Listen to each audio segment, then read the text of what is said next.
Breaking news చూస్తున్నాం. SLBC సొరంగ ప్రమాదంలో చిక్కుకున్న 8 మంది కార్మికుల్లో నలుగురిని బయటకు తీసే అవకాశం కనిపిస్తోంది.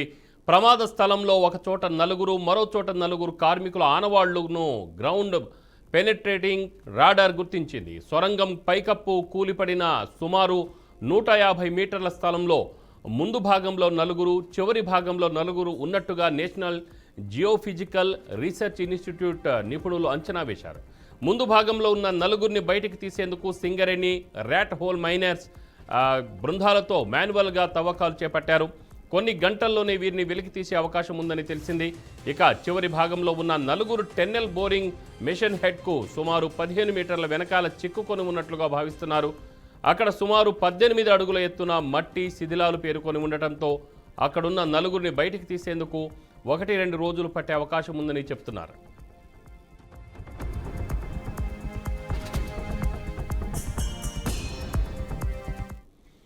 దీనిపై మరింత సమాచారం మా ప్రతినిధి నల్గొండ నుంచి శ్రీనివాస్ అందిస్తారు ఫోన్ లైన్లో. శ్రీనివాస్, చెప్పండి, ఇప్పుడు ఎంతైనా సరే కొంత హోప్ అయితే ఆ 8 మంది కనబడుతున్నారు అని చెప్పేసి స్కానింగ్లో అయితే కనబడుతుంది. సరే, దీని ప్రకారం ఎలాగా అంటే మనం చెప్పుకోవాలి వాళ్ళు సజీవంగా ఉన్నారు అని చెప్పేసి కొంత భావించాలి.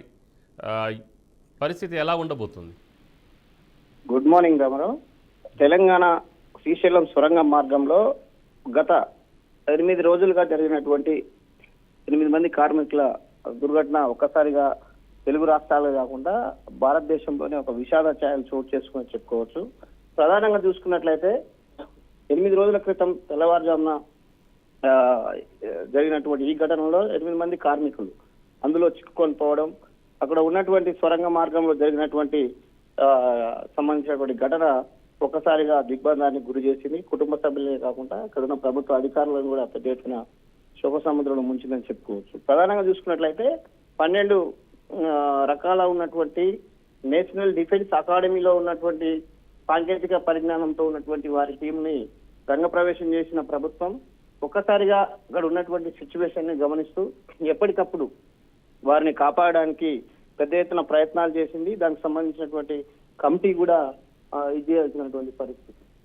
అయితే అదేవిధంగా చూసుకున్నట్లయితే పూర్తి స్థాయిలోని ఒక కొలిక్కి వచ్చినటువంటి విషయం, డెడ్ బాడీస్ ఎక్కడ ఉన్నాయని గత 8 రోజులుగా ఒక సందిగ్ధంలో ఉన్నటువంటి పరిస్థితి. ఆ విషయాన్ని క్లారిటీగా చేసుకోవడం కొరకు నేషనల్ డిఫెన్స్ అకాడమీ అయితేనేమి సంబంధించినటువంటి అక్కడ ఉన్నటువంటి అధికారులు ఒక క్లారిటీ తెచ్చి డెడ్ బాడీస్ ఇక్కడ ఈ మార్కింగ్ చేసుకునే ప్లేస్ లో ఉన్నాయనేది ఒక క్లారిటీ అయితే వచ్చింది. కాకపోతే అక్కడ ఈ డెడ్ బాడీస్ ని తీశాక ఆ డిఎన్ఏ టెస్ట్ల ద్వారా సంబంధించిన కుటుంబ సభ్యులకు ఇవ్వడానికి కూడా ఇప్పటికే సంబంధించినటువంటి అధికారులు రాష్ట్ర ప్రభుత్వం అన్ని ఏర్పాట్లు కూడా చేసింది. ఈ ప్రాంతాల్లో ఉన్నటువంటి డ్యూటీలో ఉన్న 8 మంది కార్మికులు వాళ్ళకి సంబంధించిన కుటుంబ సభ్యులకు కూడా ఇంటిమేషన్ కూడా ఇవ్వడం జరిగింది.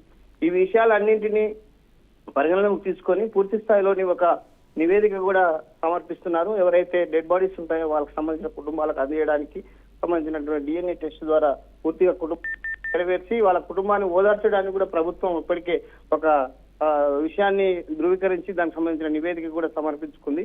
వారి కుటుంబాలకు సంబంధించినటువంటి విషయాలను కూడా అన్ని డేటా కూడా సేకరించినటువంటి పరిస్థితి. రామారావు, ప్రధానంగా చూసుకున్నట్లయితే కొంత టైం పట్టే అవకాశం ఉంది. ఇంత మొత్తం బురదతో కూడుకున్నటువంటి ఈ మట్టిలో ఉన్నటువంటి విషయాన్ని ఆల్రెడీ స్కానింగ్ ద్వారా ధృవీకరించడం జరిగింది. ఈ విషయాలన్నింటినీ క్షుణ్ణంగా ఎప్పటికప్పుడు ఎవరైతే నిపుణులు ఉంటున్నారో ఆ కమిటీ ద్వారా అప్డేట్ ఇస్తూ ప్రభుత్వానికి చేరవేస్తున్నారు. ఈ కమిటీ ద్వారా జరిగేటటువంటి ఈ పర్యవేక్షణలో పూర్తి స్థాయిలో ఆ 8 మంది కార్మికులను వెలికి తీసేంత వరకు ప్రతి గంటకు ఒకసారి బులెటిన్ కూడా రిలీజ్ చేస్తున్నట్టు తెలుస్తుంది.